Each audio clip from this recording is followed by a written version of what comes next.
Why Japan can never wage a war.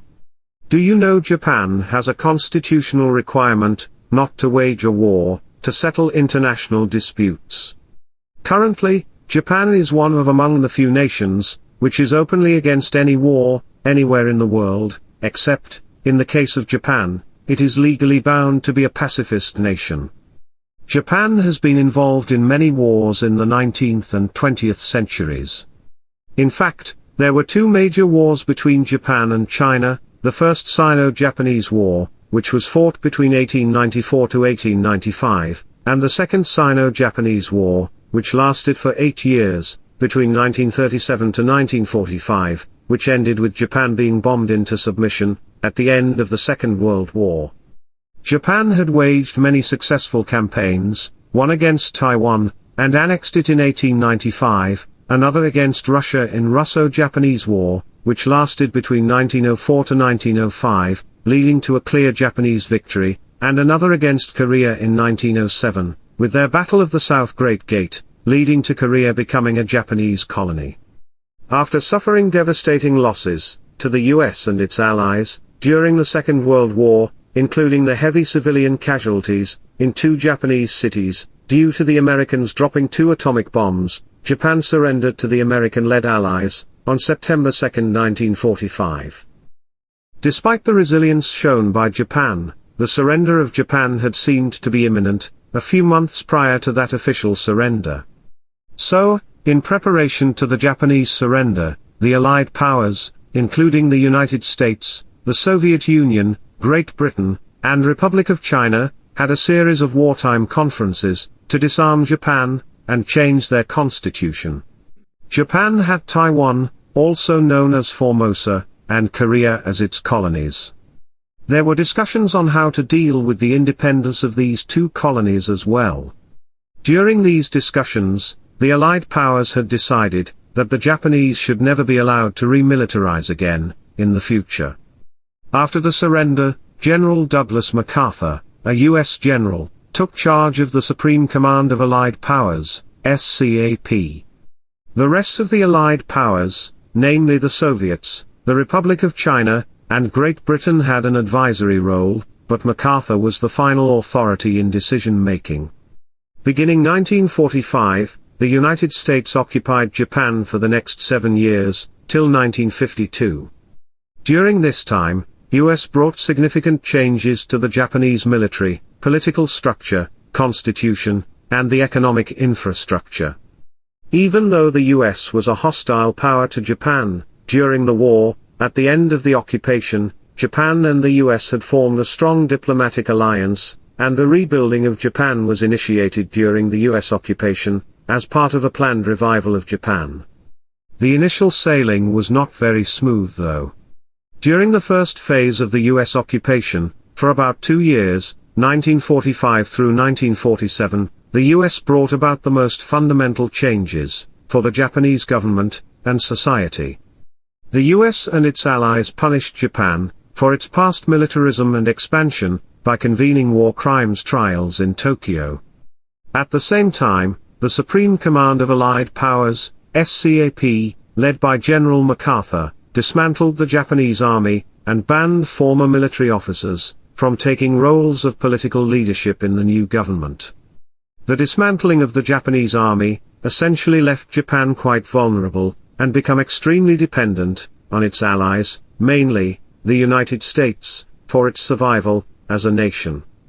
The US, which was responsible for the reconstruction of Japan, had some specific goals, namely, democratic self-governance, economic stability, and peaceful coexistence of Japan with the community of nations.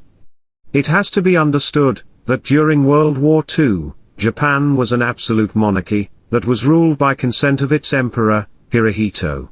The United States was categorical in changing the Japanese political structure to a democratic model, and changed the Japanese constitution. The United States allowed Japan to keep its emperor, Hirohito, after the war. But, the emperor had to renounce his divinity, and support the new constitution publicly. The US was very much involved in drafting and approving the Japanese constitution. In fact, most agree the Japanese constitution was essentially dictated by the US. The new constitution gave Japanese citizens equal rights and freedom, and the political structure defined in it had a lot of influence from the US Constitution. Similar to the legislative branch of the US, namely the US Congress, the Japanese had an equivalent, named Diet. Japan was dictated by the United States, and the Allies, to add an article, or a clause to its constitution, namely Article 9, which outlawed war as a means to settle international disputes involving Japan. Japan formally renounced the right of belligerency, and aimed at an international peace, based on justice and order. So, it was legally enforced on Japan, the military capacity of waging a war, by land, sea and air forces, will never be maintained. Soon, the Japanese citizens elected the legislative body, and the constitution was endorsed, on November 3, 1946. Despite the enforcement of such a clause, severely restricting Japan from having a defense force, the Japanese approved of such a measure. A large majority of Japanese were exhausted after the Second World War, and welcomed the idea of eternal peace, especially after seeing the enormous destruction they faced in Hiroshima and Nagasaki due to the atomic bomb. The US-approved Japanese Constitution was adopted on 3 May, 1947, but in a couple of years, the Communists in China had come to power, thereby establishing People's Republic of China, under Mao Zedong. The Republic of China, which was part of the Allies, was now forced to move to the former Japanese colony, Taiwan. This created a major challenge, testing Japan's precarious position, of not having an army. After having prevented Japan from rearming itself, it became the responsibility of the United States to protect Japan, and hence they signed the security agreement to defend it in case of an external aggression. Of course, it was in line with the American interests to stop communism from spreading into Japan. American troops were stationed in Japan, in many areas. The Americans already had a base in Okinawa, an island, but in 1950, when the Korean War broke out, Japan became the supply depot for the US Army. US also gave guarantees to Japan, whatever the state of Japan's military, no real threat will be made against Japanese territory. The war in Korea, which ended up dividing the country into communist control in the north, and a functioning democracy in the south, became the shadow fight between the Soviets and the Americans. China was clearly on the Soviet side, who then had a direct combat role in the Korean War, while Japan provided logistical support to the United States. The Korean War also altered the perception of the United States towards Japan and its military. The United States started believing that it is in its own interest to have Japan have sufficient military strength to defend itself, if Communist China or the Soviet Union decide to extend their influence, or engage in a war with Japan. There was a practical issue for the United States as well. The 24th Infantry Division of the US Army, which was stationed in Japan, had to be pulled out of that country, and sent to Korea, to fight. So, they reversed course with their idea of Japanese army, and its military power. Article 9 of the Japanese Constitution now became a challenge, which was still widely supported by the Japanese people. The US, and their policy of support for democratic values, put them in a difficult position. In 1950, General MacArthur ordered the creation of the National Police Reserve, NPR, in Japan, with a strength of 75,000, to maintain law and order internally, as well as have the power to repel any possible invasion from external forces. American military equipment was supplied to this new force. To give a perception of not having violated Article 9, military tanks were called as special vehicles, and the NPR force itself was treated as non-military. Despite the creation of NPR, the US and Japan both knew Japan was in no position to protect itself. On the 8th of September 1951, a security agreement between the US and Japan was signed formally, letting the US forces be stationed in Okinawa base, and deal with all external threats, but NPR, and other yet-to-be-formed agencies, will deal with all internal threats within Japan. In 1952, the US enabled Japan to create the Coastal Safety Force, CSF, which is the naval equivalent of the NPR, which was formed to protect the coasts of Japan, with US providing the training and supplies. Eventually, in July 1954, there was a reorganization of these forces, wherein NPR became Japan Ground Self-Defense Force, CSF became the Japan Maritime Self-Defense Force, and a new Japan Air Self-Defense Force was also formed. A legislation, named Self-Defense Forces Act, was enacted in 1954. General Hayashi was appointed the first chairman of Joint Staff Council, head of the three branches. Hayashi was a pick by the Americans, and though he lacked military experience, he proved to be very helpful in coordinating US-Japan military relations, for the next decade.